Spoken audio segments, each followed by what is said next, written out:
4월 5일 성수요일입니다. 4월 5일 월요일에 이어서 화요일, 수요일 3일째 날이 되겠습니다. 예수님을 보아에 대한 성경 내용으로 말씀을 잠깐 드리고자 합니다. 예수님은 내게 만물을 다스리는 권세를 주셨습니다. 대통령이 아니십니까? 장관도 아니고 사장도 아니고 부장도 과장도 아닌 말단 직원이십니까? 내겐 아무런 권세도 없어 내 아래로는 아무도 없고 모두 내 위로만 줄줄이 있으십니까? 그렇지 않습니다. 내 아래에는 세상 만물이 있습니다. 하나님께서 이 모든 것을 다스리라고 내게 주셨습니다. 그러니 내 권세는 가히 세계적입니다. 세상 권세 가져보십시오. 그거 별것 아닙니다. 헛된 영광의 조각일 뿐입니다. 자, 이제 가슴을 펴보십시오. 예수는 내게 만물을 다스리는 권세를 주셨습니다. 주의 손으로 만드신 것을 다스리게 하시고 만물을 그 발 아래 두셨으니 시편 8장 6절 말씀입니다. 예수의 이름은 가장 아름답습니다. 예쁜 이름이 많습니다. 아름이 고운이 한송이 고아라처럼 예쁜 이름이 있습니다. 사람뿐 아니라 가게도 이름을 잘 짓습니다. 두발로 구두점, 맵시나 양장점, 고소의 튀김집, 찰칵 사진관이 있습니다. 장명소의 어뢰에서 좋은 이름을 짓기도 하고 마음에 들지 않는 이름은 호적을 고쳐서라도 좋게 지으려 합니다. 그러나 이름이 아무리 부르기 좋고 뜻이 좋아도 이름 속에 생명과 구원은 없습니다. 예수의 이름은 가장 아름답다는 것이에요. 그 속에 생명과 구원이 있기 때문이라는 것입니다. 여호와 우리 주의 이름이 온 땅에 어찌 그리 아름다운지요. 시편 8장 9절 말씀입니다. 사도신경으로 신앙고백 드리겠습니다. 전능하사 천지를 만드신 하나님 아버지를 내가 믿사오며 그 외아들 우리 주 예수 그리스도를 믿사오니 이는 성령으로 잉태하사 동정녀 마리아에 나시고 본디오 빌라도에게 고난을 받으사 십자가에 못 박혀 죽으시고 장사한 지 사흘 만에 죽은 자 가운데서 다시 살아나시며 하늘에 오르사 전능하신 하나님 편에 앉아 계시다가 저리로서 산자와 죽은 자를 심판하러 오시리라. 성령을 믿사오며 거룩한 공회와 성도가 서로 교통하는 것과 죄를 사하여 주시는 것을 믿사옵나이다. 아멘.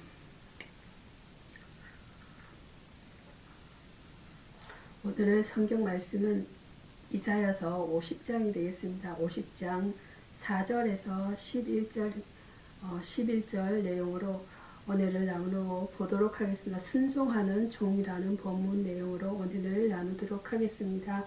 종은 주인에게 애속된 사람으로 주인에 대한 그의 의무는 무조건적인 순종뿐인 것이에요. 모든 고난을 참고 순종함입니다. 4절에서 6절입니다. 4절에서 6절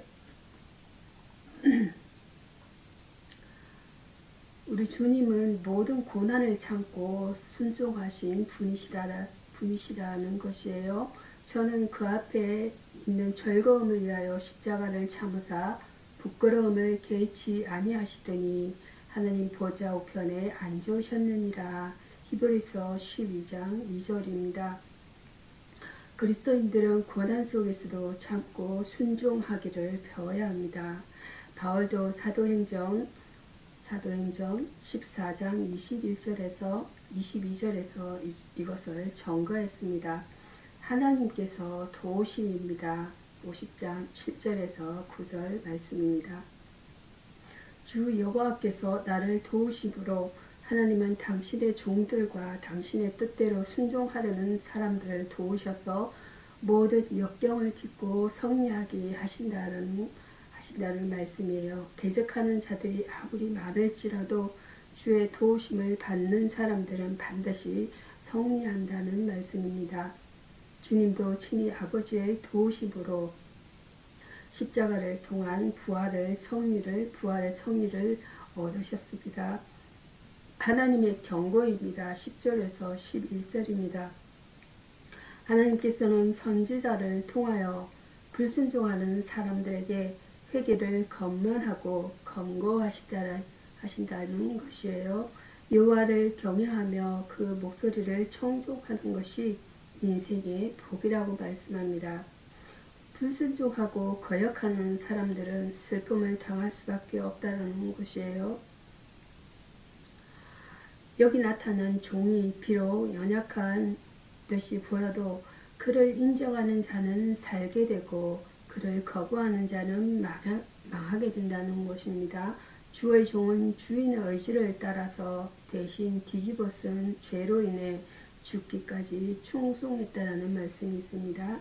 순종이라는 것은 이크아 휘파코에입니다. 히브리어는 헬라 휘파코에, 이카는 히브리어가 되겠습니다. 히파코에는 헬라입니다. 거스르지 않고 순종입니다. 거스르지 않고 순수히 복종함을 말하고 있습니다. 순수히 따름, 어비던스, 순수히 따름. 성경에서는 하나님의 뜻에 순종한다는 뜻에서 신앙을 일컫는 말로 쓰이고 있습니다. 다음은 구약 성경 시편이 되겠습니다. 시편은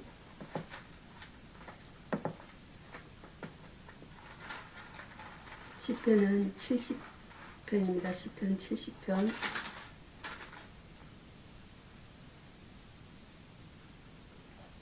시편 1절에서 5절 본문 내용, 주는 나의 도움이라는 본문 내용으로 은혜를 나누고자 합니다. 본문에서 우리는 다윗의 그분에 대한 신뢰와 믿음을 보게 됩니다.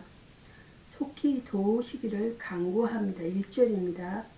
그가 주의 도움을 서둘러 구했다는 것은 그의 처지가 그만큼 절박했음을 보여줍니다. 우리는 하나님의 도움이 결코 지체되는 법이 없으며 우리가 어떤 형편 가운데서 구하든지 다 돌아주신다는 사실을 명심하고 그분께만 도움을 구하도록 해야 한다는 것이에요. 그분은 언제든지 도움을 청할 수 있는 유일한 도움과 피난처가 되신다라고 말씀합니다.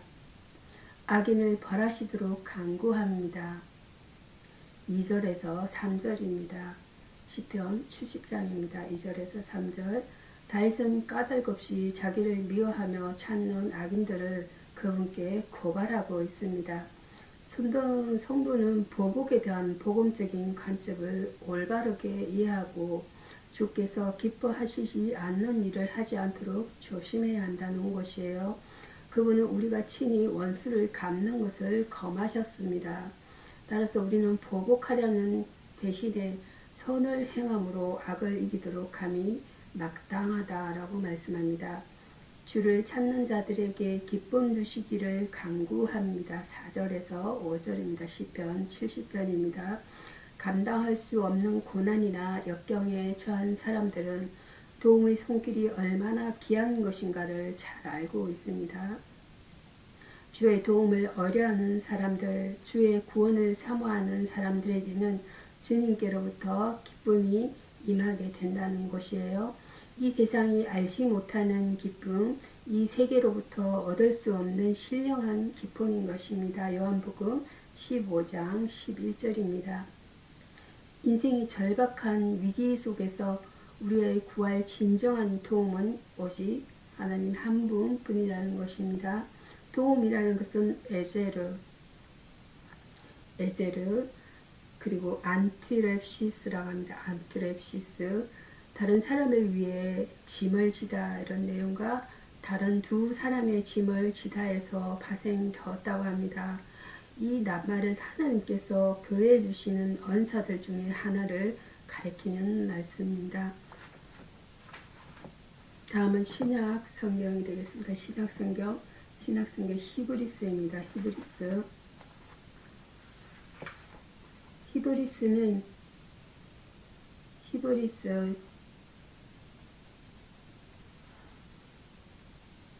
히브리서 12장이 되겠습니다. 히브리서 12장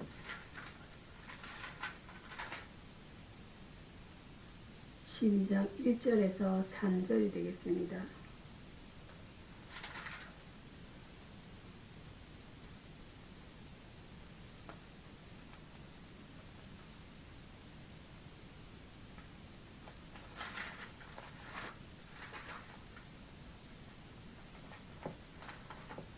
이르스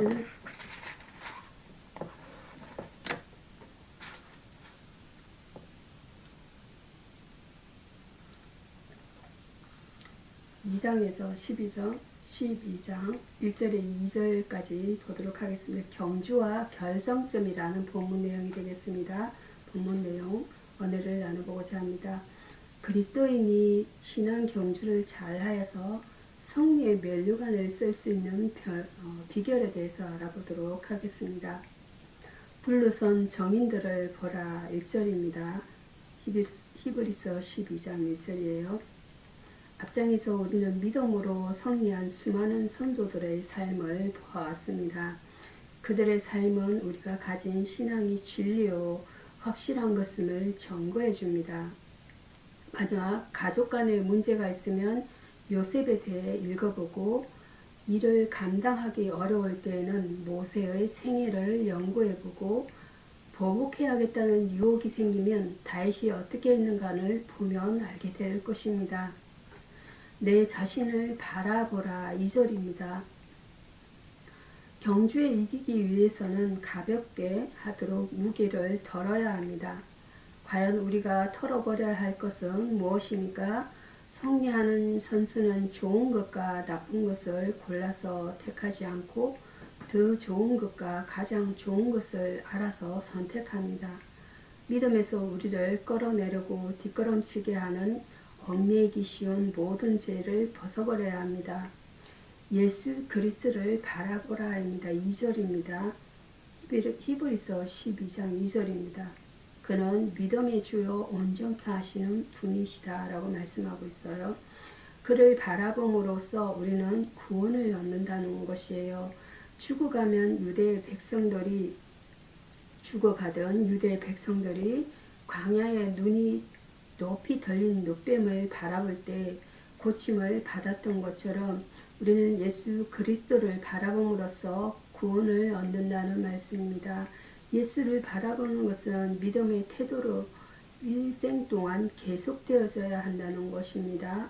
우리들은 신앙의 경주를 잘함으로 성리의 면류관을 모두 갖는 삶을 살아야 하겠습니다. 미래에는 future 아직 오지 않은 때 앞으로 올 때를 가리킨다는 것이에요. 궁극적으로 죽은 뒤의 세상 곧 내세 next world를 가리킨다는 것입니다.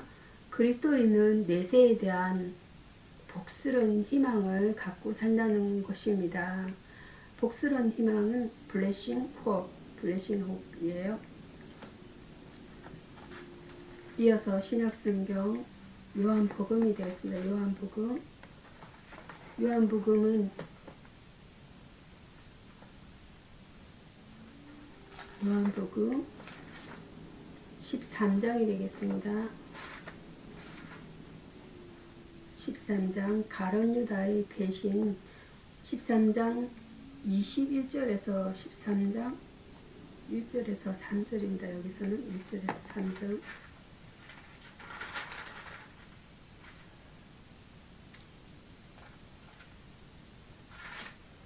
1절에서 11절까지 보도록 하시겠습니다. 요한복음 21절에서 32절로 가고 있습니다. 21절에서 30절까지입니다. 가룟 유다의 배신이라는 본문 내용이 되겠습니다. 예수의 12제자 중 하나인 가룟 유다는 예수를 판자로 정죄받는 자가 되었습니다. 최후의 만찬입니다. 예수께서는 마지막 만찬 때 너희 중에 나를 팔 자가 있다고 하신 대로 가룟 유다에게 예수께서 십자가 못 박히는 사건이 하나의 업적처럼 남게 되었습니다. 빌라도 가야바만 있어도 충분한 사건에 하필이면 제자인 가룟 유다가 개입되었습니다. 그래서 초대교회에서는 못마땅히 여겨 유다는 죄 갈 곳으로 갔다라고 했습니다. 가룟 유다의 실수입니다. 11 제자들은 모두 갈릴리 지방 사람들인데 가룟 유다만이 남방 사람으로 똑똑하고 열심이었던 사람이기에 고향 멀리 떠나 제자에게 나섰고 남보다 더 걱성스럽고 열심으로 따르다 보니 회개의 직분까지 맡았던 것이에요. 돈의 유혹보다는 제사장 편에 물어야만 자기 생명이 살 수 있다는 판단을 했던 모양인 것입니다. 가롯 유다에 대한 세 가지 말씀이 있습니다. 첫 번째로는 너희 중에 한 사람은 마귀니라 요한복음 6장 70절입니다. 두 번째로는 멸망의 자식이다 요한복음 17장 12절입니다. 세 번째로는 죄 곳으로 갔다 사도행전 1장 25절입니다. 이런 의미로 가롯 유다는 마귀요 요한복음 6장 70절입니다. 멸망의 자식으로 제곳 즉 지옥으로 갔다라고 말씀하는 것이에요. 이 점을 명심하고 우리 성도들은 유다와 같은 죄를 범하지 않도록 조심해야겠습니다.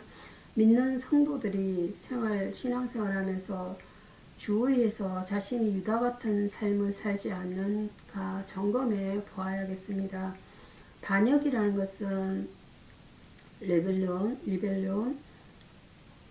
리벨리온, 하나님의 뜻을 거역하여 행하거나 하나님을 대적하는 생각이나 행동을 하는 것을 말하고 있는 것이에요. 하나님은 그를 반역하는 자에게 진노하사 형벌을 가하시며 돌이키기를 바라신다라고 말씀하고 있습니다. 기도하겠습니다. 내 손이 주님과 연결되어 있음을 기억하게 하옵소서. 기도 제목인 것입니다. 나의 소망이 되시는 주님, 오늘도 고난 잠을 자게 하시고 새로운 아침을 주신 아버지 감사합니다. 어제가 과거가 되게 하시고 오늘 새로운 소망으로 눈을 뜨게 하셨으니 오늘이 어제와 다르게 하시고 오늘 필요한 변화와 힘을 주님께서 허락하여 주시옵소서. 아직도 지친 몸과 마음이 남아있거든 지금 회복시켜 주시옵소서. 좌절과 포기가 물러가고 새로운 생명이 넘치듯 소망이 물결치게 하시옵소서.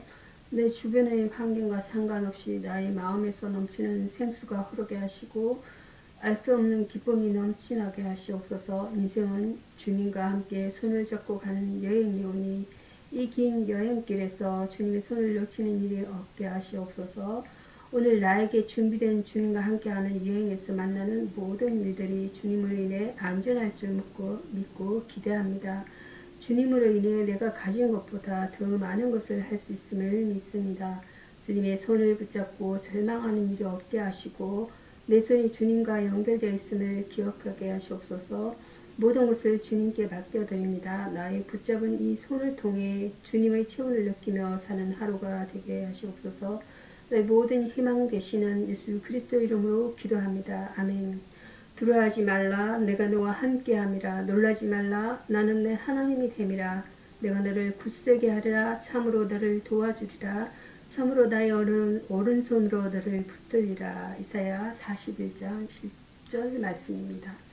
주기도문으로 오늘의 말씀을 마치도록 하겠습니다. 하늘에 계신 우리 아버지여, 이름이 거룩히 여김을 받으시오며 나라의 마옵시며 뜻이 하늘에서 이룬같이 땅에서도 이루어지이다. 오늘날 우리에게 일용할 양식을 주시옵고 우리가 우리에게 죄 지은 자를 사하여 준 것 같이 우리 죄를 사하여 주시옵고 우리를 시험에 들게 하지 마시옵고 다만 악에서 구하옵소서. 그게 나라와 권세와 영광이 아버지께 영원히 있사옵나이다. 아멘. 감사합니다.